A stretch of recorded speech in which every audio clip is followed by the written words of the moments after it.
रंगोली अपनी सहेलियों के साथ कहीं बाहर कैफे में बैठी है। मैडम, आपका दुपट्टा पीछे कीजिए, नीचे लटक रहा है, कहीं खराब ना हो जाए। मैंने तुमसे पूछा कि मुझे सलाह दो? चले आते हैं बस कुछ भी कहने। मेरा दुपट्टा है, मैं खुद संभाल लूंगी, समझे? ज्यादा स्मार्ट बनने की जरूरत नहीं है। अरे भैया आप जाइए, हम दुपट्टा ऊपर कर लेते हैं, आप जाइए। अजीब लड़की है। अरे सिर्फ दुपट्टा ऊपर करने को कह रहा था, इतना क्यों चिढ़ रही है? अरे किसी की सलाह सुनना ये रंगोली की बस की बात ना है। उससे अगर कोई एडवाइस देता है तो उसे लगता है कि कोई उसके मुंह पर थप्पड़ मार रहा है। ये सब कहने की बात होती है, शादी के बाद सब कुछ बदल जाता है। जब ससुराल वालों की सलाह, उनकी ताने, डांट, सब कुछ सुनना पड़ता है। तो वो बात तो सही है, मुझे देख लो, मैं तो हर रोज कभी अपनी ननद के, कभी अपनी सास के कुछ न कुछ सुनती रहती हूँ, लेकिन अब ससुराल वालों को थोड़ी ना कुछ कह सकते हैं। ये सब तुम लोग करते होंगे, मैं ना करूं? मैं तो सामने वालों को सुना ही देती हूँ, अगर कोई मुझे ज्यादा ताने और रोक टोक करता है तो। बाकी सबकी बात अलग होती है रंगोली, और ससुराल वालों की बात अलग। कुछ अलग नहीं है। किरण ठीक कह रही है, शादी के बाद हम किसी के घर की बहू बन जाते हैं, उनकी इज्जत हमारी होती है, हम कभी भी कुछ भी नहीं कर सकते हैं।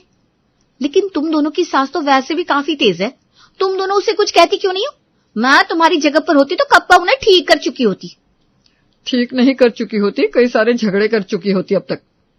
हाँ रंगोली, अभी तेरी भी शादी तय हो गई है, तेरे भी यही दिन आने वाले हैं बेटा, इसलिए तैयार है ना? लेकिन जीतू की माँ ऐसी नहीं है, वो काफी सुलझी हुई इंसान है। मेरी मम्मी उन्हें बहुत वक्त से जानती है, तभी तो रंगोली के लिए रिश्ता भेजा था उन्होंने। आशा आंटी तो कभी बेवजह गुस्सा भी नहीं करती। हाँ, लेकिन वो अभी तक सास नहीं थी ना। जब औरतें सास बन जाती है तब मैंने सुना है कि उनका रुख बदल जाता है और वो ना अपनी बहुओं पर हुक्म चलाना चाहती है। पायल की बात बिल्कुल सही है, सास बन जाने के बाद पता नहीं अच्छी खासी औरतों को क्या हो जाता है। उन्हें लगता है कि बहुओं को रोक टोक करना, उन पर हुक्म करना, उन्हें ताने मारने सारी सासों का अधिकार होता है, इसीलिए वो बहुओं को जीने भी नहीं देती। अरे तू तो ऐसे बात कर रही है जैसे तेरी 2-3 सास रह चुकी है और तुझे उन्होंने बहुत सताया है। तुझे लगता है कि रंगोली को कोई सता सकता है? उल्टा मुझे तो लगता है कि इसकी सास को इससे डरना चाहिए। ये बात सच है, रंगोली पता नहीं शादी के बाद क्या करेगी।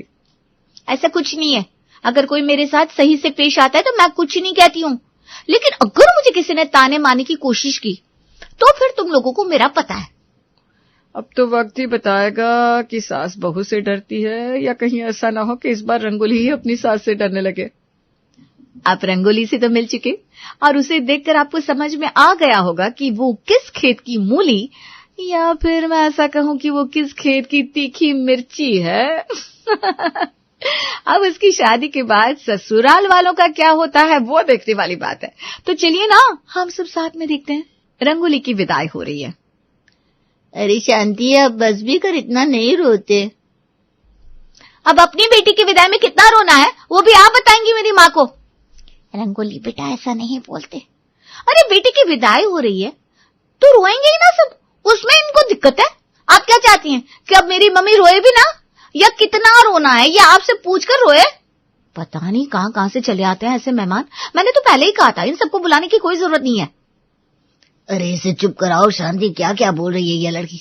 ये खुद तो विदा होकर चली जाएगी, हमें तो यहीं रहना है। रंगोली बेटा शांत हो जा, शांत हो जा और रोने पर फोकस कर। हाँ बेटा। अरे माँ पर क्या हुआ बहन जी, कोई परेशानी है क्या? अरे नहीं नहीं, बस रंगोली कुछ ज्यादा ही रो रही है तो हम उसे चुप करवा रहे हैं। इसकी विदाई जल्दी कराओ। अब तो बस बेटा बस।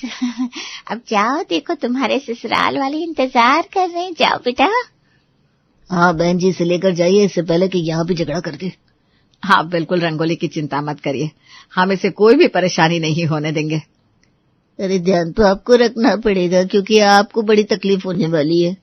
जी कुछ कहा क्या आपने? नहीं नहीं कुछ नहीं बहन जी, चलिए विदाई का मुहूर्त निकला जा रहा है। अब विदाई तो जैसे तैसे चलो हो ही गई थी, लेकिन अब असली जंग बस शुरू ही हुई थी। क्या रंगोली अपने ससुराल में एक बहू की तरह चल पाएगी, या फिर यहाँ भी कोई तमाशा ही शुरू होने वाला है? ससुराल की पहली सुबह, जीतू और रंगोली का कमरा। रंगोली, रंगोली उठो, सुबह के 7:30 बज रहे, उठो चलो। अरे क्या हुआ, क्यों चिल्ला रहे हो? अरे मैं चिल्ला नहीं रहा हूं, तुम्हें बता रहा हूं कि हमारे घर में सब लोग 7 बजे तक उठ जाते हैं। हाँ तो ठीक है ना, उठ रही हूं मैं। हाँ, और अब तुम यहाँ पर इस घर की सदस्य हो तो तुम्हें सब नियमों के बारे में पता होना चाहिए ना। अच्छा, अब मुझे सारे नियम भी फॉलो करने होंगे? ये कह रहे हो ना तुम कि अब मैं घर की बहू हूं, इसलिए मुझे सब कुछ तुम्हारे घर वालों के हिसाब से करना होगा, किसी को क्या पसंद है, किसी को क्या नहीं पसंद? अरे नहीं, मेरा मतलब ये नहीं था। अरे सब समझती हूँ मैं कि तुम मुझे क्यों जल्दी उठा रहे हो। जैसे मैं नीचे जाकर सबकी सेवा करूं, सबके पैर दबाऊं? कैसे पति हो तुम? हाँ, पहले दिन अपनी पत्नी पर हुक्म चला रहे हो, उससे कह रहे हो कि अब तुम अपनी आजादी छोड़ दो। लगता है तुम भी ना वो मम्माज बॉय हो बाकी लड़कों की तरह। अरे बस करो, शांत हो जाओ, मेरा ऐसा कोई इरादा नहीं है। तुम्हें जितने बजे नीचे आना है आ जाना, मैं जा रहा हूं। लो, अपनी पत्नी को यूं ही छोड़कर चला गया। जीतू के नीचे चले जाने के बाद रंगोली को लगा कि शायद उससे कुछ ज्यादा ही बोल दिया, इसलिए अब वो सोच रही थी कि बिना सोचे समझे कुछ भी नहीं बोलेगी। रंगोली गलत सहन नहीं करना है, लेकिन फिर भी ये तेरा ससुराल है, थोड़ा बहुत तो हर लड़की को सहन करना ही होता है, इसलिए आज से कुछ भी बिना सोचे समझे नहीं बोलेगी। रंगोली बहू तैयार हो गई? जी माँ जी, आ रही हूँ। रंगोली नीचे आती है। आज रस्म के अनुसार उसकी पहली रसोई थी ससुराल में। रंगोली बहू, आज तुम्हारी पहली रसोई है, इसलिए सबसे पहले मीठा बनाना कुछ, उसके बाद सबके लिए खाना बना देना, ठीक है? इतना तो मुझे भी पता है, ये क्यों मुझे हुक्म दे रही है? और खाने में आलू मटर की सब्जी, पुलाव और रोटियां बना देना, ठीक है बहू? अच्छा, तो मैं खाना भी इनकी पसंद का ही बनाऊं? क्या करे, इतना तो सहन करना ही पड़ेगा। क्या बात है बहू, कोई परेशानी है क्या? नहीं, आप जाइए, मैं बना लूंगी। ठीक है, अगर कोई बात समझ में ना आए तो मुझे आवाज लगा देना। सही कहा है किसी ने, बहू के आने के बाद पता नहीं इन सास लोगों को क्या ही हो जाता है, हर बात पे खुद को बहू से ऊपर समझने लगती है। रंगोली ने खाना बनाना शुरू किया, लेकिन उसे इतना अच्छा खाना बनाना आता नहीं था। फिर भी उसने अपनी सास से मदद लेने के बजाय खुद ही जैसा आया वैसा सब कुछ बनाकर टेबल पर रख दिया। आज क्या बनाया है खाने में? माँ जी ने बताया था वही बनाया। और क्या? मीठा बना दिया बहू? हाँ, ये रहा, आटे का हलवा बनाया है, लीजिए। ये आटे का हलवा थोड़ा सा काला नहीं लग रहा है? हाँ, मम्मी बनाती है तो ब्राउन होता है, ये काला क्यों है भाभी? और ये मटर पनीर में मटर कच्चे लगते हैं। रंगोली, मुझे बुला लेती बेटा, मैं तुम्हारी मदद कर देती। देखो ये खाना ना ठीक से नहीं बना है। हाँ, बस शुरू हो गया ना, मुझे लगा ही था आज से आप लोग ड्रामा शुरू कर देंगे। ये अच्छा नहीं बनाया, वो तुमने ठीक से नहीं किया। आप लोगों को बस बहाना चाहिए नई बहू को ताने मारकर उसके मुंह पर थप्पड़ मारने का, है ना? लेकिन मैं वैसे बिल्कुल नहीं हूँ, मैं किसी की भी थप्पड़ बर्दाश्त करने वाली नहीं हूँ। इसमें थप्पड़ का सवाल कहाँ आता है? आप तो कुछ भी बोल रही हैं। आरती बेटा, एक मिनट। रंगोली बहू, हम बस इतना कह रहे हैं कि मुझे बुला लेती, मैं मदद कर देती तुम्हारे खाना बनाने में। हाँ, आप यही कहना चाहती है ना, मुझे कुछ आता नहीं, बस सब कुछ आपको ही आता है। लेकिन मुझे आपकी मदद की कोई जरूरत नहीं है, मैं सब कुछ कर लूंगी। माँ, आप भाभी से कुछ कहती क्यों नहीं है? ऐसा हमने क्या कह दिया उनसे जो इतना तिल मिला रही थी? अरे कोई बात नहीं बेटा, नया नया घर है, सबको थोड़ा वक्त लगता है एडजस्ट करने में। कुछ दिन बाद सब कुछ ठीक हो जाएगा। चलो अब जैसा बना है खाना खा लेते हैं, अन्न का अपमान नहीं करते। रंगोली की ऐसी हरकत पर भी उसके ससुराल वालों ने ज्यादा कुछ रिएक्ट नहीं किया। उन्हें लगा कि शायद नए घर में आने की वजह से रंगोली का मन नहीं लग रहा होगा, लेकिन रंगोली के मन में तो बस यही बैठ चुका था कि उसके ससुराल वाले उसे नीचा दिखाने की कोशिश कर रहे हैं। रंगोली बहू, यहाँ आज मैं तुम्हें रसोई बनाना सिखाती हूँ। अच्छा, कल मेरी बेइज्जती करके आपको चैन नहीं मिला क्या? आज फिर से यही जताना चाहती हैं कि मुझे कुछ नहीं आता और आप मुझे सब कुछ सिखाने वाली हैं? अरे बहू, मैं तो अपनी बेटी आरती को भी सिखाती हूँ, तुम भी मेरी बेटी जैसी ही हो ना। एक काम करते हैं, आरती को भी बुला लेती हूँ, तुम दोनों साथ में सीखो, फिर तो ठीक है। हाँ, बुला लो अपनी बेटी को भी।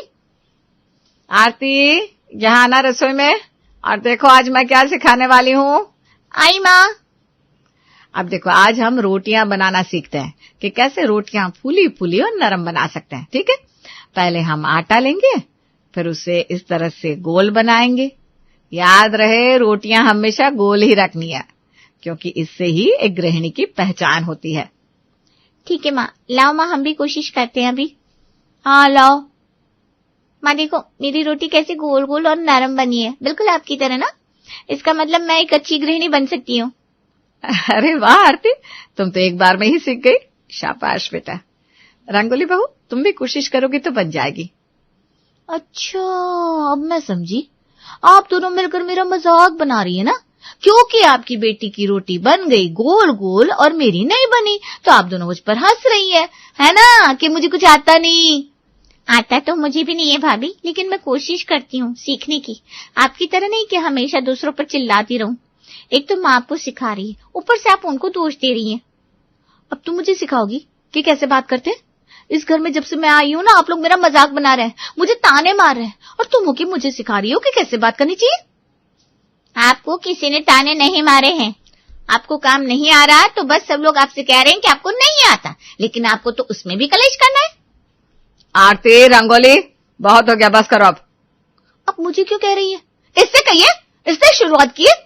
मुझे आपसे काम सीखने की कोई जरूरत नहीं है, मैं सब काम अपने आप कर लूंगी। हाँ मम्मी, आप छोड़ दीजिए, कर लेगी अपने आप कल से। आपको इनकी मदद करने की कोई जरूरत नहीं है। हाँ, सारे घर का काम मैं खुद कर लूंगी। रंगोली की आदत और गुस्सा अब सब पर भारी पड़ रहा था। वो ना तो किसी से मदद मांगने को तैयार थी और ना ही झुकने को। अगले दिन वो लग जाती है बर्तन साफ करने में, लेकिन उसे तो वो काम भी ठीक से नहीं आता था। बर्तन तो धो रही थी, लेकिन एक भी बर्तन अच्छी तरह से साफ नहीं हो रहा था। तुम कुछ कहते क्यों नहीं हो? एक भी बर्तन साफ नहीं है पूरी तरह से। अब क्या ही कहे, इससे कुछ भी कहो तो लड़ने पर आ जाती है ये लड़की। इसे हर बात में यही लग रहा है कि हम उसे ताने मार रहे हैं। अगर कोई काम नहीं आता तो हम तो कहेंगे ही ना, नहीं तो उसे पता कैसे चलेगा कि वो काम सही नहीं कर रही है। आज आप कह कर देखिए, शायद आपकी बात को मान ले। ठीक है, कोशिश करके देखता हूँ। निर्मल रंगोली के पास जाकर कहते हैं, रंगोली बहू, ये देखो, ये ग्लास ना बिल्कुल भी साफ नहीं है, और ये प्लेट भी। मैं कितनी देर से देख रहा हूँ, तुम ठीक से ना बर्तन साफ नहीं कर रही हो। अच्छा, अब मम्मी जी ने आपको मुझे नीचे दिखाने के लिए भेज दिया। अरे तुम बर्तन ठीक से नहीं कर रही हो तो अब पापा जी से रहा नहीं गया। अब सब मुझे मिलकर टॉर्चर कर रहे हो ना, मैं समझ गई हूँ, लेकिन मैं किसी भी हालत में झुकने वाली नहीं हूँ। ना तो मैं किसी के ताने सुनूंगी, ना किसी के आगे झुकूंगी। मैं सास के थप्पड़ नहीं खाने वाली। हाँ, अरे थप्पड़ थप्पड़ थप्पड़, पता नहीं क्या दिमाग में भर रखा है तुमने। किसी का कुछ भी कहना थप्पड़ नहीं होता, ये बात तुम्हें समझ में नहीं आती। हाँ, मेरे लिए आपके ताने थप्पड़ के बराबर है। देखो रंगोली बहू, तुम सब कुछ गलत समझ रही हो। नहीं, मैं आप लोगों को सही समझ रही हूँ। आप कितनी भी कोशिश कर लें, मैं झुकने वाली नहीं हूँ। रंगोली की बातें अब हद से पर हो रही थी। उसका बर्ताव सहन करने जैसा नहीं रह गया था, लेकिन जब तक उसके ससुराल वाले कुछ करते, उसने तो अपने माता पिता को ही फोन पे अपनी शिकायत लगाना शुरू कर दिया। नहीं नहीं नहीं मम्मी, आप लोग आकर इन लोगों से बात कीजिए। इन लोगों ने पता नहीं मुझे क्या समझ रखा है। रंगोली, पहले शांत हो जा, ठंडे दिमाग से सोच बेटा। ना, मैं कुछ नहीं जानती, ये लोग मुझ पर अत्याचार कर रहे हैं। आप आइए और इन्हें सबक सिखाइए बस। ठीक है, तुम्हारे पापा और मैं आते हैं तुम्हारे ससुराल वालों से बात करने। हाँ, जल्दी आइए, मैं आपका इंतजार कर रही हूँ। रंगोली को यकीन था कि उसकी शिकायत पर उसके माता पिता जरूर उसके ससुराल वालों पर नाराजगी जताएंगे, इसलिए उसका घमंड और भी ज्यादा बढ़ गया था। रंगोली, ये कपड़े तुमने प्रेस किए? हाँ, क्यों? अभी इसमें भी आपकी मम्मी को दिक्कत है क्या? अरे तुम हर बात में मम्मी को क्यों लेकर आती हो? ये देखो, पूरी शर्ट तुमने जला दी है। देखो, अगर तुम्हें काम नहीं आता है तो सीख क्यों नहीं लेती किसी से? इसमें तुम छोटी नहीं हो जाओगी। बस मम्मी जी, मिल गया सुकून आपको पति पत्नी के बीच में झगड़ा करवा के। आप मम्मी को बीच में मत लाइए ना भाभी। शुक्र करिए कि मेरी मम्मी आपसे कुछ कहती नहीं है। उन्होंने जितने थप्पड़ मारे ना मेरे गालों पर, उनका कोई हिसाब नहीं है। अब तुम हद से ज्यादा बढ़ रही हो। हाँ, आप लोगों को तब पता चलेगा जब मेरे माता पिता आपको सबक सिखाएंगे, तब पड़ेगा आपकी गालों पर थप्पड़। अचानक आकर शांति रंगोली की गालों पर थप्पड़ मार देती है। माँ, अब ये थप्पड़ मुझे तुझे बचपन में मारना चाहिए था, जब तुमने पहली बार किसी से बदतमीजी की थी। तब मारा होता ना तो आज जरूरत नहीं पड़ती। माँ, गलती इनकी है, ये लोग मुझे। मैं जितना तुझे जानती हूँ उतना कोई नहीं जानता। तुझसे बर्दाश्त ही नहीं होता कि कोई तुझसे कुछ कह दे। तुझे लगता है कि हर कोई तुझे नीचा दिखा रहा है। ऐसा कुछ नहीं होता बेटा। मैं जानती हूँ यहाँ भी तूने ऐसा ही कुछ किया होगा। बहन जी, मैं आपसे हाथ जोड़ के माफी मांगती हूँ अपनी बेटी के बर्ताव के लिए। सच कहूँ तो ये हमारे मुंह पे तमाचा है कि हमने इसे कभी समझाया नहीं। अगर सही से समझाया होता तो आज ये नौबत नहीं आती। रंगोली, आज तुम्हारी माँ ने ये जो थप्पड़ मारा है ना, उसे जिंदगी भर याद रखना और आज के बाद कोशिश करना कि अपने आप को बदल सको। चलो शांति। शांति के थप्पड़ की गूंज रंगोली के कानों में गूंजती रही।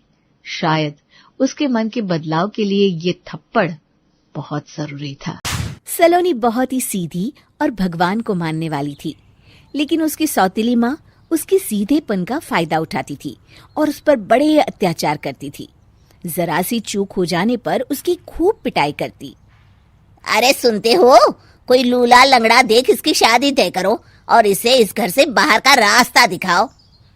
सलोनी के पिता जानते थे कि मीना एक चांडाल औरत है, इसलिए वो एक अच्छा घर देख सलोनी की शादी कर देते हैं। लेकिन वहां भी सलोनी से जलने वालों की कमी नहीं थी। सलोनी की ननद निकिता उसे बिल्कुल पसंद नहीं करती थी। सलोनी, बात तो सुनो जरा। जी कहिए। आज शाम को मेरे बॉस खाने पर आ रहे हैं। ध्यान रहे उनकी खातिरदारी में किसी प्रकार की कोई कमी नहीं होनी चाहिए। जी आपने कह दिया, बिल्कुल वैसा ही होगा। शाम को सलोनी जैसे ही गैस पर खाना चढ़ाकर वहां से जाती है, अभी इसके खाने का स्वाद बढ़ाती हूँ। निकिता गैस की आंच तेज कर देती है।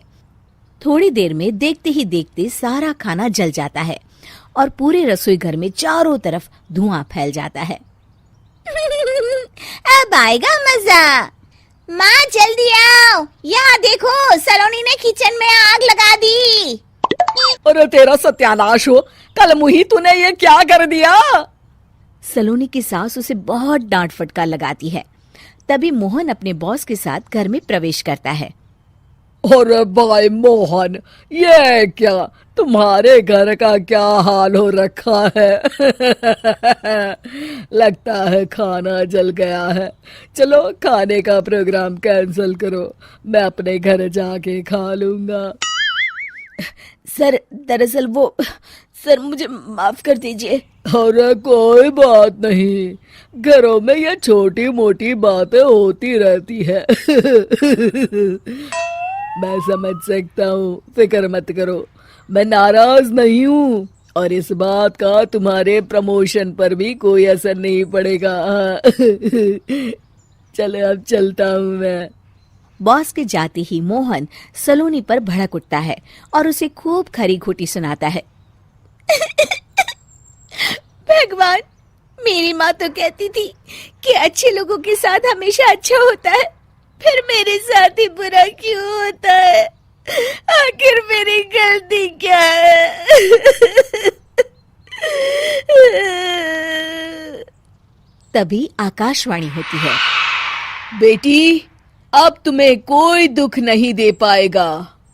तुम्हारा बुरा सोचने वाले के मन की सारी बातें तुम पहले ही जान जाओगी। अगले दिन सलोनी निकिता को चाय देने उसके कमरे में जाती है। तब निकिता के मन में कुछ बातें चल रही थी। कल तो मैंने सिर्फ खाना जलाया था, अब तू देखती जा सलोनी, तेरा इस घर में जीना हराम कर दूंगी। अच्छा, तो ये बात है, अब इसे सबक सिखाना ही पड़ेगा। कुछ दिनों के बाद, सलोनी, मेरे कपड़े जल्दी से प्रेस कर दो, ऑफिस के लिए देर हो रही है। सलोनी मोहन के कपड़ों के पास प्रेस गर्म होने के लिए रख देती है और अपने कमरे में चली जाती है। तभी हॉल में निकिता आती है। सलोनी चुपके से उसे देख रही होती है। आज अगर मैंने ये कपड़े जला दिए तब तो पक्का मेरा भाई इस सलोनी की बच्ची को धक्के मार के घर से बाहर निकाल देगा। अरे तू क्या मुझे निकलवाएगी? महादेव है मेरे साथ। ठहर जा निकिता, आज तो तेरी खैर नहीं। सलोनी अपने पति मोहन को बुला लाती है और निकिता की सारी करतूत दिखाने लगती है। निकिता गर्म प्रेस मोहन के कपड़ों पर रखकर अपने कमरे में चली जाती है। मेरी बहन इतनी बड़ी चालबाज निकलेगी, मैंने तो सोचा ही नहीं था। मुझे माफ कर दो सलोनी, मैं तुम्हें गलत समझ रहा था। मोहन निकिता को बुलाकर उसे खूब डांट फटकार लगाता है। उस दिन के बाद से सलोनी की जिंदगी पूरी तरह बदल जाती है। सलोनी हर किसी के मन की बात सुन लेती थी। दूसरी तरफ निकिता का कोई भी दांव सलोनी पर नहीं चलता था और आखिरकार वो भी सलोनी के आगे घुटने टेक देती है।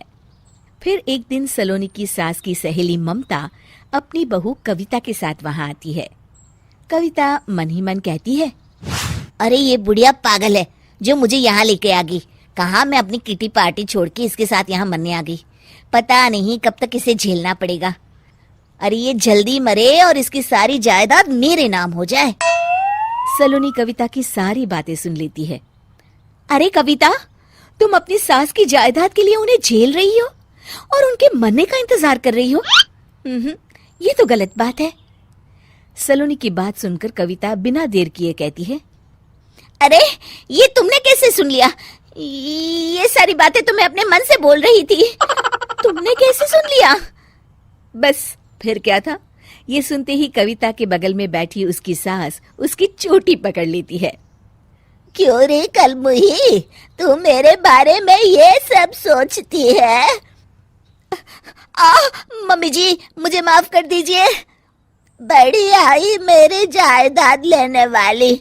मैं आज ही अपने वकील को बुलाकर सब कुछ छोटी बहू के नाम कर देती हूँ। चल घर चल, आज तेरी अच्छी खबर लेते हूँ। इस तरह सलोनी लोगों के मन की बातें सुन लेती थी, लेकिन धीरे धीरे सलोनी को एहसास होता है कि उसके आसपास के सारे लोग एक दिखावे की जिंदगी जीते हैं और सब एक दूसरे के बारे में बुरा ही सोचते हैं। हे भगवान, दुनिया में कैसे लोग हैं? सबके मन छल कपट से भरे हैं। मैं तो लोगों के मन की बातें सुन सुनकर तंग आ चुकी हूँ। मैं अपनी जिंदगी में अब बहुत खुश हूँ। अब आप मुझसे ये शक्ति वापस ले लीजिए भगवान। इस तरह भगवान सलोनी को दी हुई शक्ति वापस ले लेते हैं और सलोनी एक आम जिंदगी जीने लगती है। कहानी आज के जमाने की है तो सोच भी आज की ही होनी चाहिए ना। मैंने जैसा चाहा था वैसा ही हुआ। बेटी बड़े पद पर नौकरी पर लग गई, खुद की अच्छी कमाई, जिंदगी सफल सी लग रही है। माँ, मैं कल स्विट्जरलैंड जा रही हूँ घूमने के लिए। लेकिन क्यों बेटा, पिछले महीने तो गोवा होकर आई हो ना। माँ, घूम लूं फिर लूं, क्या पता कल को कैसे दिन आ जाए। बेटा बात तो सही है कि कल को कैसे दिन आ जाए। इसके लिए तो तुझे काम करना पड़ेगा, पैसा जोड़ना पड़ेगा कि कल की मुश्किलों का तू आज से ही सामना कर पाए। क्यों? क्या है माँ, क्यों हमेशा लेक्चर देने के मूड में होती हो? बेटी माँ की बात नहीं मानती तो वहीं माँ बेटी को बचत कराना सिखा नहीं पाती। माँ, वो कल मेरा कुरियर आएगा, ऑनलाइन शॉपिंग की है तो ले लेना प्लीज। लेकिन तेरा तो बेटा रोज ही ऑनलाइन शॉपिंग से कुरियर आता है, क्या करेगी इतने कपड़े जूते खरीद कर? माँ देखो, बाहर जाते हैं ना तो अच्छा दिखना जरूरी होता है और रोज एक ही कपड़े और एक ही जूते कौन पहनता है भला। बेटी का रोज कोई ना कोई सामान आता जिसमें लगने वाले पैसे को देखकर माँ को बहुत गुस्सा आता है। क्या है? रिन्नी बता रही थी कि तुम मुझ पर बहुत गुस्सा करने लगी हो। अरे बेटी बड़ी हो रही है, उसे अपनी तरह से जीने दो ना। वैसे भी पूरा बचपन वो तुम्हारे हिसाब से तो चली है। पता नहीं तुम बाप बेटे क्यों नहीं समझते हो। अब वो जमाना तो रहा नहीं कि सिर्फ लड़का ही घर चलाने और भविष्य के लिए पैसे जोड़ने के लिए जिम्मेदार हो। लड़की को भी बराबर का साथ देना होता है। पिता कुछ नहीं बोल सके क्योंकि माँ की बात सही भी तो थी। कहते तो क्या कहते। अगले दिन रिन्नी किसी से फोन पर बात कर रही थी। अरे कोई नहीं कविता, तेरे पैसे मैं दे दूंगी, लेकिन तू नहीं जाएगी तो अच्छा नहीं लगेगा। ला अपना अकाउंट नंबर दे दे मुझे। माँ सब सुन रही थी। रिन्नी जैसे ही फोन रखती है, अरे किसको पैसा दे रही है, क्यों दे रही है? यार माँ प्लीज, फिर शुरू मत हो जाओ। हम लोग घूमने जा रहे हैं ना, तो कविता का मन था पर उसके पास पैसे नहीं है। सो क्यों नहीं है? वो भी तो कमा रही है ना। अब मुझे क्या पता कि क्यों नहीं है। मैं उसके पैसे दे रही हूँ फिलहाल। उसके पास आएंगे तो मुझे दे देगी। देख रिन्नी, यूं किसी को पैसा देने से पहले सोच लिया कर, पता नहीं वापस करेगी भी कि नहीं करेगी। माँ प्लीज, दोस्तों के बीच में आप मत बोला करो। कैसी बात कर रही है? अरे पैसे की बात है, कितना दे रही है वैसे? 50,000। और माँ हर बात पर ना टोका मत करो, जिसके बारे में पता ना हो नहीं बोलना चाहिए। माँ कुछ नहीं कहती भी तो क्या, रिन्नी तो चाहती ही नहीं थी कि उसकी कमाई के मामले में कोई भी इंटरफेरेंस करे। अगले रोज रिन्नी पैसे गिन रही होती है। अच्छा, तो तू मानेगी नहीं, तुझे पैसे देने ही है तो एक बार अपना फोन मुझे दे दे। रिन्नी माँ को फोन दे देती है। माँ फोन पर कुछ करती है, फिर रिन्नी का फोन थोड़ी देर में वापस कर देती है। हो गई हो जासूसी तो मैं जाऊं? हाँ हाँ क्यों नहीं, लेकिन ये कैश मुझे दे दे। मैं अपने अकाउंट से कविता को पैसे दे दूंगी, उसके अकाउंट डिटेल दे दे। ये तो बहुत अच्छी बात है। अब मैं सीधा ऑफिस के लिए निकल जाऊंगी। ये लो पैसे। रिन्नी माँ को पैसे देकर वहां से चली जाती है। कुछ महीनों बाद, माँ ये कविता फोन क्यों नहीं उठा रही है? क्यों, क्या हो गया, परेशान क्यों हो? अरे माँ, परेशान भी मैं आपकी वजह से ही हूँ। वो जो आपने मेरी पॉलिसी कराई थी ना, उसके पैसे जमा करने हैं, कल लास्ट डेट है। कविता को पैसे दिए इतने महीने हो गए, उसने पैसे वापस भी नहीं दिए। अब कविता है कि फोन भी नहीं उठा रही है। क्या बोल रही है वैसे? मैसेज करो ना उसे। रिन्नी मैसेज करती है, लेकिन कविता रिन्नी के मैसेज का कोई जवाब नहीं देती। माँ मुझे लगता है मुझे उसके घर जाना चाहिए। रिन्नी कविता के घर जाती है, जहाँ पर, अरे रिन्नी तू, क्या हो गया? देख ना, मैंने आज कितनी सारी शॉपिंग की है, आ तुझे भी दिखाती हूँ। नहीं वो सब तो ठीक है यार, वो मुझे मेरी पॉलिसी के पैसे भरने हैं। हाँ तो भर देना। वैसे ये पॉलिसी वॉलिसी क्या होता है, क्यों पैसे बर्बाद कर रही है? ज़ारा में सेल लगी है, चलना कल चलते हैं। रिन्नी को गुस्सा आ जाता है। नहीं ठीक है, तू बस मेरे पैसे दे दे, 50,000 जो मैंने तुझे दिए थे।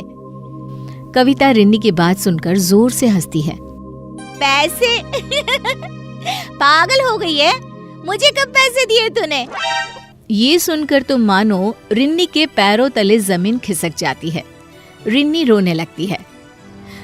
ऐसा मत बोल कविता, मैंने तेरे बुरे वक्त में तेरा साथ दिया, वो मेरी मेहनत की कमाई थी। अरे यार, अब रोने धोने से कुछ नहीं होगा। पैसे दिए इसकी कोई गारंटी है क्या? गारंटी? ये कैसी बात कर रही हो? दोस्तों के बीच ऐसी बात होती है क्या? बात होती तो नहीं, लेकिन क्या करे। अब कल कोई भी मुंह उठाकर कहे कि 5 लाख दिए थे, 6 लाख दिए थे, तो क्या मैं सबको देती फिरूं? कैसी बातें करती है। रिन्नी मुंह लटकाकर घर वापस आ जाती है और रोने लगती है। माँ मुझे माफ कर दे, मैं नहीं जानती थी कि कविता इतनी झूठी निकलेगी। माँ मेरे पैसे।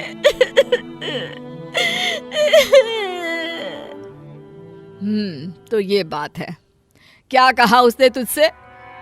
उसने कहा कि क्या गारंटी है कि तूने मुझे पैसे दिए। अब क्या करूं माँ? अब क्या बोलूं रिन्नी, पैसों का लेन देन करने से पहले बड़ों से ना पूछना, इतने खर्चे करना, ये सब ठीक तो नहीं था ना? माँ आप सही कह रही हो, मानती हूँ कि मैंने गलती की है, लेकिन अब मैं क्या करूं? 50,000 जैसी बड़ी रकम को कैसे भूल जाऊं? क्या कर सकते हैं, भूलना तो होगा ही। चलो इसी बात पर शॉपिंग कर लो ऑनलाइन, कुछ मन अच्छा हो जाएगा। क्यों? रिन्नी को माँ पर भी गुस्सा आ जाता है। ठीक है माँ, मैं तो अब अपने एक भी पैसे खर्चा करने से रही। तुमको शॉपिंग करनी है तो तुम ही कर लो। रिन्नी वहाँ से चली जाती है और परेशान रहने लगती है। जाने देना बेटा, क्या कर सकते हैं, इसमें दुखी क्यों होना। अरे कम से कम तुझे ये तो पता चल गया ना कि किस पर भरोसा करना है और किस पर नहीं। हाँ पापा, पता तो चल गया, लेकिन 50,000। ये बोलकर रिन्नी परेशान हो जाती है कि तभी घर की डोरबेल बजती है। दरवाजा खोलती है तो सामने खड़ी होती है कविता। रिन्नी, ये ले पैसे, मुझे माफ कर दे। रिन्नी झट से पैसे ले लेती है। मैंने नहीं सोचा था कि तू इतनी गंदी निकलेगी। मैंने क्या किया? अपने पैसे ही तो मांगे थे। गंदी तो तू निकली जो दोस्ती में गारंटी की बात कर रही थी। हाँ तो तूने क्या किया? मुझे जो पैसे भेजे वो ऑनलाइन और मेरे मैसेज का रिकॉर्ड भी रख लिया। खैर मुझे तुझसे कोई बात ही नहीं करनी। कविता पैसे देकर चली जाती है। रिन्नी पीछे मुड़ती है तो माँ खड़ी होती है। देखा, अगर तू कैश दे देती तो कोई सबूत नहीं होता पैसे का, और वो मैसेज जिसमें उसने खुद माना था कि वो जल्दी ही पैसे दे देगी, ये सब सबूत उस दिन मैंने ही रख लिए थे। रिन्नी माँ के गले लग जाती है। आज से मेरी सारी कमाई तेरे हाथ में। अमन, राज, दोनों यहाँ ना। जी माँ, कहिए, आपको कुछ चाहिए क्या? देखो, तुम्हारे पिताजी तो 2 साल पहले ही चल बसे। अब मेरे भी जाने का समय आ गया है। ऐसा मत कहो माँ। बेटा, जाना तो एक दिन सबको ही है, लेकिन मैं जाने से पहले तुम दोनों से कुछ कहना चाहती हूँ। हाँ माँ, कहो ना, आप क्या कहना चाहती हैं? कोई बात है जो आपको परेशान कर रही है? तुम्हारे पिताजी और मैं जब तक थे तब तक हम दोनों तुम्हारी बहनों की जिम्मेदारी उठाते रहे, लेकिन हमारे जाने के बाद तुम दोनों को ही तुम्हारी बहनों का भार संभालना होगा। वैसे तो दोनों ही बहनें तुम्हारी है, लेकिन फिर भी मैं समझ सकती हूँ कि दोनों का सारा व्यवहार देखना, उनके ससुराल वालों को देखना, ये सब मुश्किल हो जाएगा तुम दोनों के लिए। इसीलिए तुम दोनों आपस में अपनी बहनों को बांट देना, ताकि ध्यान और प्यार दोनों को एक जैसा ही मिले। बेटा, माँ, तुम रेवा और जानवी की बिल्कुल चिंता मत करो। हम दोनों भाई मिलकर उन दोनों का ख्याल रखेंगे। हाँ माँ, तुम बिल्कुल फिक्र मत करो। हम दोनों भाइयों को कोई तकलीफ नहीं होने देंगे। मैं जानती हूँ बेटा, तुम चारों बहुत समझदार हो। मुझे यकीन है कि मेरे जाने के बाद तुम चारों आपस में खुशी से रहोगे। जानवी तुम सब में छोटी है, और उसका ससुराल भी इतना कुछ खास पैसे वाला नहीं है, इसलिए उसका ज़्यादा ध्यान रखना तुम सब मिलकर।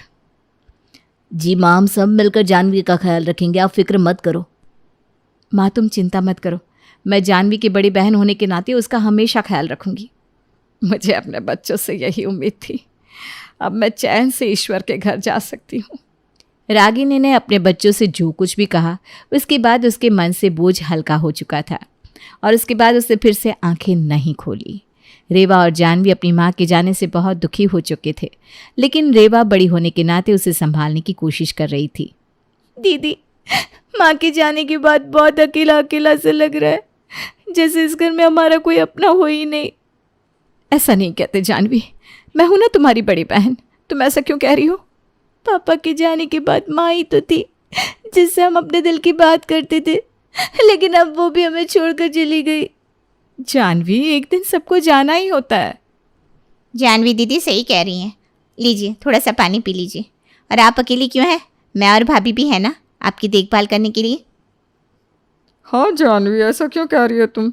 वैसे भी माँ जी कह के गए हैं कि हमें ही तुम दोनों को संभालना है, फिर इतना रो क्यों रही हो? चलो चुप हो जाओ अब। जी भाभी, आप दोनों और भैया हैं तो हमें कोई चिंता नहीं है।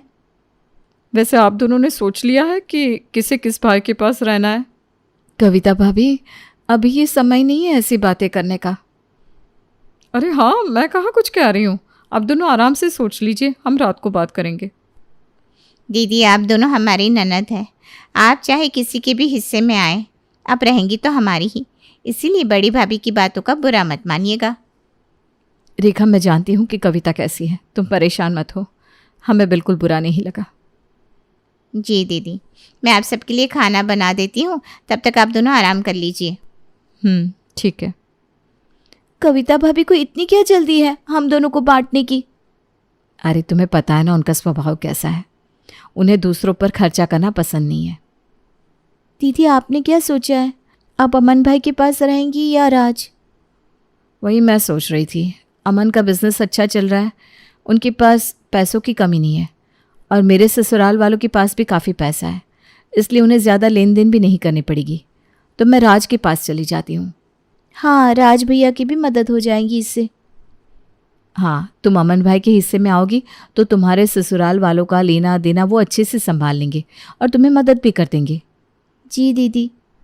जब रेवा और जानवी आपस में बात कर रहे थे तब उनकी बातें कविता सुन लेती है। उसे बहुत गुस्सा आता है कि उसके हिस्से में ज़्यादा खर्चा करने वाली ननद को दिया जा रहा है।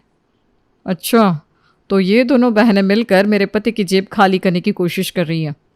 जानवी के पास पैसा नहीं है, उसे सब कुछ देना होगा, उसके ससुराल वालों को भी भर भर के देना होगा। नहीं नहीं नहीं, मैं ऐसा होने ही नहीं दे सकती। मैं कुछ ऐसा करूँगी जिससे कविता दीदी मेरे हिस्से में आए और रेवा को उस रेखा के हिस्से में जाना पड़े। कविता ने ठान ली कि वो ज्यादा पैसे वाली ननद को ही अपने हिस्से में लाकर रहेगी, इसलिए उसने किसी के कुछ बोलने से पहले ही रात को सबके सामने बोलना शुरू कर दिया। अमन, जानवी और मैं सोच रहे थे कि इसके पहले कि रेवा कुछ कहती, कविता आ जाती है हाथ में आइसक्रीम लेकर। अरे बातें तो बाद में भी होती रहेंगी, आपसे पहले आइसक्रीम खाइए। हाँ हाँ, लाओ लाओ, लो दीदी, ले जानवी, तेरी पसंद की है ये आइसक्रीम। जी भैया। अरे आज कविता ने मुझसे एक अच्छी बात कही कि रेवा दीदी को हमें ही सौंपना चाहिए, क्योंकि वो बड़ी है, उनका ससुराल भी बड़ा है, इसलिए हम उनका अच्छे से ध्यान रख पाएंगे। राज छोटा भी है और अभी अभी सेटल हो रहा है, इसलिए जानवी को वो संभाल लेगा। क्यों, ठीक है ना राज? हाँ भैया, जैसा आप तय करें, हमें कोई दिक्कत नहीं है। दोनों बहनें तो हमारी ही है वैसे भी, जो जिसके भी हिस्से में आए। अमन, मैं ये कह रही थी कि चलो, राज को कोई दिक्कत नहीं है इससे। रेवा दीदी, मुझे बहुत खुशी है कि आप हमारे हिस्से में हैं। आपको भी खुशी है ना? क्या हुआ दीदी, आप खुश नहीं है क्या मेरे साथ? अरे नहीं नहीं, मैं बहुत खुश हूँ। तुम दोनों भाई हमारे ही तो हो। तो चलो दीदी, इसी बात पर आइसक्रीम खा लो। हाँ। कविता ने अपनी चाल चलकर सब कुछ उलट पुलट कर दिया, जिस पर रेवा और जानवी कुछ नहीं कर पाई। अब दोनों कर भी क्या सकती थी, इसलिए उन्होंने भी कुछ नहीं कहा और अपने ससुराल को लौट गई। राज, जरा नीचे आना तो। हाँ आया भैया। बोलिए भैया। मैं ये कह रहा था कि अभी राखी आने वाली है, रेवा दीदी और जानवी को उनके ससुराल से लेने जाना है। हाँ भैया, रेखा भी आज यही कह रही थी। तो एक काम करते हैं, मैं रेवा दीदी को शाम को लेकर आता हूँ और जानवी को तू लेकर आना। कुछ दिन यहाँ रुक भी लेंगी और फिर राखी भी मना लेंगे साथ में। जी भैया, ठीक है। तो ठीक है, हम शाम को मिलते हैं दोनों बहनों के साथ में। जी भैया। राखी का त्योहार अभी 8 दिन दूर था, इसलिए दोनों भाई अपनी बहनों को उनकी ससुराल से लेकर आते हैं और कुछ दिन उन्हें मायके में रुकने को कहते हैं। माँ के बिना ये घर कितना सुना सुना लगता है ना दीदी। बिल्कुल सच कहा। माँ होती तो आते ही पूछती, क्या लेकर जाओगे इस बार ससुराल में? कौन से तोहफे, कौन सी मिठाइयाँ, क्या चाहिए तुम दोनों को, अभी से बता दो। अरे माँ जी नहीं है तो क्या हुआ दीदी, हम तो है ना, मुझे बताइए आपको क्या चाहिए। अरे रेखा, मेरा सब ध्यान तो अब कविता भाभी रखने वाली है, तुम तो बस जानवी का ख्याल रखो। बता जानवी, तुझे क्या चाहिए? अरे जानवी को बहुत कुछ चाहिए होगा। नहीं, इसके ससुराल वाले तो ज़्यादा अमीर भी नहीं है। नहीं, मुझे ज़्यादा कुछ नहीं चाहिए रेखा भाभी, आप जो भी देंगी मुझे स्वीकार है। और रही बात मेरे ससुराल वालों की, तो वो अमीर नहीं है लेकिन खुददार बहुत है। उन्होंने कभी कुछ नहीं कहा कि हमें ये चाहिए वो चाहिए। अरे ये सब कहने की बातें होती है बस। माँ जी कितना देती थी जानवी को, क्या हमने नहीं देखा? अरे भाभी, माँ तो अपनी खुशी से मुझे ज़्यादा देती थी, मेरे ससुराल वालों ने कभी कुछ नहीं मांगा। लेकिन मेरे ससुराल वाले तो बिल्कुल ऐसे नहीं है कविता भाभी। हाँ, वो ऐसे क्यों होंगे दीदी, वो तो इतने अमीर है, उन्हें क्या पड़ी होगी चीज़ों की, है ना? नहीं नहीं, उन्हें तो मिठाइयाँ भी ड्राई फ्रूट्स वाली चाहिए और तोहफे भी ऐसे वैसे नहीं लेते, महंगे वाले चाहिए होते हैं इन्हें। कपड़े तो वो सिल्क से कम पहनते ही नहीं है। हाँ, अब इतना अमीर परिवार है तो उनकी पसंद भी ऊंची होगी ना। तुम कर लोगी ना कविता ये सब? अरे क्यों नहीं करेंगे, मेरी बहन को जो चाहिए मैं सब करूँगा। माँ जैसा तुम्हारा ख्याल रखती थी वैसा ही सब होगा दीदी। तभी तो कविता ने आपको हमारे हिस्से में लिया है, क्यों कविता? हाँ हाँ हाँ, क्यों नहीं दीदी, आप जो मांगेगी वही मिलेगा आपको। कितनी अच्छी भाभी मिली है मुझे, सच में। कविता ने जैसा सोचा था वैसा तो कुछ नहीं हो रहा था, क्योंकि रेवा का अमीर ससुराल सारी पसंद भी अमीरों वाली ही रखता था, जिसकी वजह से कविता को रेवा को दुगना देना पड़ रहा था। रात को सभी भाई बहन बैठकर फल खा रहे थे। ये लो, ये वाला ज्यादा मीठा है, जानवी ये ले। बहुत मीठा है ये। अमन, मुझे एक बड़ा सा बास्केट फलों का भी चाहिए होगा, माँ मुझे हर साल देती थी।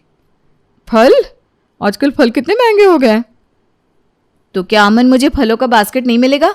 अरे क्यों नहीं मिलेगा, आप जो फल बोलेंगे वो ला दूंगा आपके लिए। Thank you. अच्छा आप ये बताओ कि आपको राखी पे क्या चाहिए? इतना सब तो ले रही है, और क्या चाहिए होगा? जानवी तू भी बता दे, क्या चाहिए तुझे राखी के तोहफे में? तू तो कुछ कहती ही नहीं कि तुझे क्या चाहिए। अरे भैया, मुझे आप जो भी देंगे मैं ले लूंगी। आप जो प्यार से देंगे ना वही सबसे बेस्ट तोहफा। हाँ मैं ये कह रही थी कि 1000 रुपये शगुन के दे देते हैं दोनों बहनों को, है ना? क्या 1000 रुपये शगुन? भाभी पता है मेरे ससुराल वाले मुझे कितने ताने कसेंगे कि भाई ने राखी पे बस 1000 रुपये दे दिए। वे तो क्या चाहिए अब और आपको? नहीं ठीक है छोड़ो, अब माँ नहीं है तो क्या ही कर सकते हैं, जो आप देंगे ले लूंगी मैं। अरे नहीं नहीं ऐसे कैसे दीदी, आप जो कहेंगी वो मैं आपको दिलवा दूंगा। अरे नहीं नहीं अमन कोई बात नहीं है, मैं सुन लूंगी मेरे ससुराल वालों के ताने। अरे नहीं दीदी, मेरे होते हुए आपको कोई कुछ कह दे, ऐसा कैसे हो सकता है? अरे अब क्या ताजमहल बनवा के दोगे बहन को? क्या सोचा था और क्या हो रहा है ये? लगता है कविता को ये सब अच्छा नहीं लग रहा है, इसलिए मुझे कुछ नहीं चाहिए। अरे नहीं नहीं दीदी ऐसा कुछ नहीं है, कविता को पता था कि आपका ससुराल इतना बड़ा है, अमीर है, इसीलिए तो उसने ये जिम्मेदारी ली है। अब उसे बुरा क्यों लगेगा, है ना कविता? हाँ दीदी मुझे तो पता ही था, आप इतने बड़े परिवार से हैं तो अब मैं क्यों नाराज़ होने लगी। अच्छा तो ये बात है, तो फिर एक काम करो, मुझे शगुन वगुन मत दो।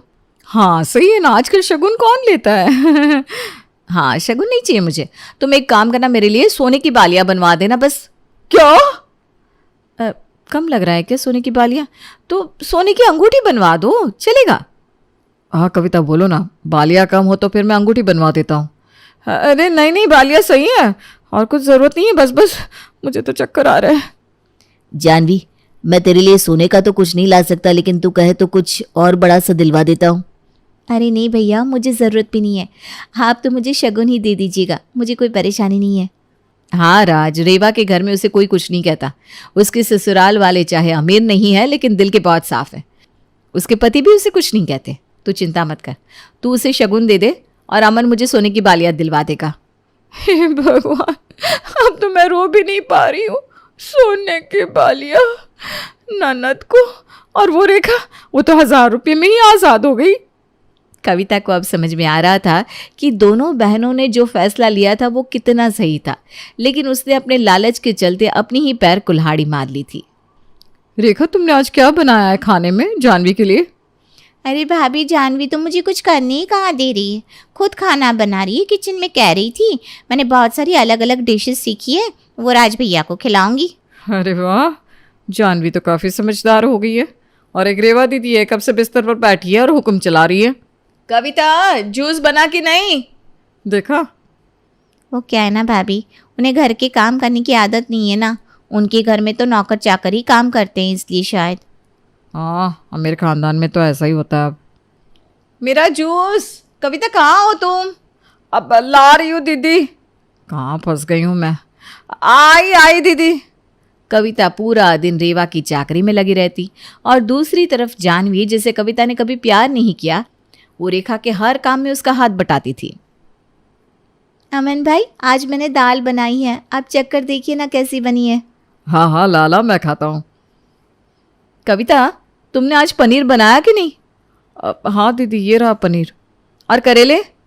हाँ वो भी बनाया है दीदी, और आपने कहा था ना आपको रायता खाना है, वो भी तैयार है। हाँ लेकिन तुमने चावल नहीं बनाया है? ठीक है कोई बात नहीं, लेकिन अगली बार से चावल और रोटी दोनों बनाया करो, मुझे दोनों खाने की आदत है। हाँ कविता दोनों बनाया करो ना, दीदी के ससुराल में दोनों बनते हैं। इतना सब रोज बनाती हूँ मैं, और क्या 56 भोग बनाऊँ महारानी के लिए। तुमने कुछ कहा क्या कविता? अरे नहीं दीदी मैं क्या कहूँगी, कल चावल और रोटी दोनों बना दूंगी। जानकी तुम मुझे रसोई में घुसने ही नहीं देती, सब कुछ खुद ही बना रही है। जानवी बचपन से ही ऐसी है, अपना काम खुद ही करती है और दूसरों को भी खुश रखती है। आह जानवी क्या दाल बनाई है, सच में मज़ा ही आ गया। थैंक यू भैया। जानवी को आदत है काम करने की, सबकी मदद करती है, लेकिन मैं तो ऐसी हूँ, मैं तो सारा काम नौकर से करवाती हूँ, तो कभी मुझे ज़रूरत ही नहीं पड़ी कुछ काम करने की। दीदी आपको ज़रूरत भी नहीं है यहाँ काम करने की, कविता को तो पता ही था कि आप अमीर हैं, इसीलिए तो। हाँ इसीलिए तो मैंने आपको अपने हिस्से में लिया है। अरे पर तुम रो क्यों रही हो? ये खुशी के आंसू है, आप मेरे हिस्से में है ना दीदी, इसलिए। अरे तुम आंसू मत बहाओ, मैं तो हमेशा ही तुम्हारे साथ रहूंगी। तुम कहो तो कुछ दिन और रुक जाऊं? हाँ, रो मत कविता। नहीं नहीं नहीं नहीं, मैं कहाँ रो रही हूँ, आप जाइए अपने घर, कोई बात नहीं है। रेवा और जानवी दोनों भाइयों को बड़े प्यार और आशीर्वाद के साथ राखी बांधती है। दोनों भाई भी बड़े खुले मन से दोनों बहनों को उनका तोहफा देते हैं। अरे दीदी, आप ये सामान, मिठाइयाँ, तोहफे मुझे क्यों दे रही हैं? अरे तुझे भी पता है ना हमने ये सब क्यों किया, ताकि कविता को एहसास हो सके कि भाई बहनों में कभी अमीर गरीब नहीं होता। जी दीदी, आपके जाने के बाद भी अपने कर्म कूट रही होंगी कविता भाभी। अरे अभी तो पूरी जिंदगी उन्हें मुझे झेलना है। सुगंधा और उसकी सास कांता के बीच एक अजीब सी जंग रहती थी। ये जंग थी किचन में कौन ज्यादा अच्छा काम करेगा और घर के सदस्यों के दिल जीतेगा। और उनकी इस जंग में हमेशा कुर्बान होते थे उनके दोनों पति। कैसे? आइए देखते हैं इस किचन पॉलिटिक्स की कहानी में। एक दिन किचन में, माँ जी, आज मैं बना रही हूँ मेथी की सब्जी। इस खाने से घर वालों के पेट की सारी समस्या खत्म हो जाएगी। और मैं बना रही हूँ तड़के वाली छाछ, जिसे पीते ही गैस की समस्या कभी नहीं होगी। दोनों अपने अपने खाने को लेकर टेबल पर पहुंच जाती हैं। तभी सुगंधा के ससुर उसकी बनाई सब्जी की तारीफ कर देते हैं। अरे वाह, मेथी की सब्जी भी बनी है, बड़ी ही स्वादिष्ट है, वाह बहू वाह। अरे बहू, लेकिन इसमें इतनी सारी मेथी बर्बाद करने की क्या जरूरत थी? देखिए माँ जी, ये तो वो मेथी है जो आप रात में भिगोकर सुबह उसका पानी पीती हैं, और जो मेथी फेंक देती हैं उसी से मैंने ये सब्जी बनाई है। अरे वाह बहू, तुमने तो बड़ा ही समझदारी का काम किया। बस अब क्या था, कांता जी का तो मानो ये सुनकर खून ही सूख गया। वो फैसला कर लेती है कि किसी भी तरह वो अपने खाने की तारीफ लेकर ही रहेगी और सुगंधा को किचन में उसकी कमियां गिनाएगी। कांता फ्रिज खोलकर देख रही होती है और फिर सुगंधा से कहती है, अरे बहू, ये क्या, पूरा फ्रिज गंदा पड़ा है। तभी वहां सुगंधा का पति आ जाता है। वो सुगंधा को डांट कर कहता है, सुगंधा, तुम्हें कितनी बार कह रखा है कि वायरस फैल रहा है, साफ सफाई का पूरा ख्याल रखना है, लेकिन तुम किचन में इतनी गंदगी रखोगी तो कैसे चलेगा। सुगंधा सास की तरफ देखती है जहां वो मुस्कुरा रही होती है। सुगंधा समझ जाती है कि सास ने उससे बदला लेने के लिए ये सब किया है। दोनों रात के खाने की तैयारी में लग जाती हैं। दोनों ना एक दूसरे की तरफ देखती हैं और ना ही एक दूसरे से बातें करती हैं। रात को खाने की टेबल पर एक एक कर दोनों कई तरह के अलग अलग व्यंजन टेबल पर लगा देती हैं और अपने अपने पति के पास जाकर खड़ी हो जाती हैं। अरे खाइए जी खाइए, मैंने बड़ी मेहनत से बनाया है। प्लेट में वो खाना डालती हैं। सुगंधा भी दोनों की प्लेट में खाना डालते हुए कहती है, बड़ी ही मेहनत लगी है इस खाने को बनाने में। हाँ, दोनों को ना चाहते हुए भी सारा खाना खाना पड़ता है। कहीं दही तो कहीं मलाई तो कहीं मसाला। और इन सब के बाद दोनों बड़ी ही मुश्किल से अपने कमरे में सोने जाते हैं। लेकिन अगली सुबह सुगंधा का पति चिल्ला रहा होता है, हाय रे हाय, मेरा तो पेट खराब हो गया, हाय माँ, बहुत दर्द हो रहा है। तो वहीं कांता के कमरे से भी कुछ ऐसी ही आवाज आने लगती है। हे भगवान, इस सास बहू की लड़ाई हमारी जान लेकर रहेगी, जाओ कोई डॉक्टर को बुला कर लाओ। डॉक्टर आते हैं। दोनों को देखकर कांता और सुगंधा से कहती हैं, देखिए, आप दोनों इन्हें खाने में हल्का ही दीजिएगा, हो सके तो रात का खाना जल्दी खाया करे और वॉक किया करे। इतना कहकर डॉक्टर वहां से चले जाते हैं। जिसके बाद एक बार फिर से दोनों बहुएं किचन में जाती हैं और खाना बनाने में लग जाती हैं। रात में खाने के टेबल पर दोनों एक बार फिर से खाना लगाने लगती है। पापा जी, मैंने ये पतली मूंग की दाल की खिचड़ी के साथ ये पापड़ और पुदीने की चटनी भी बनाई है।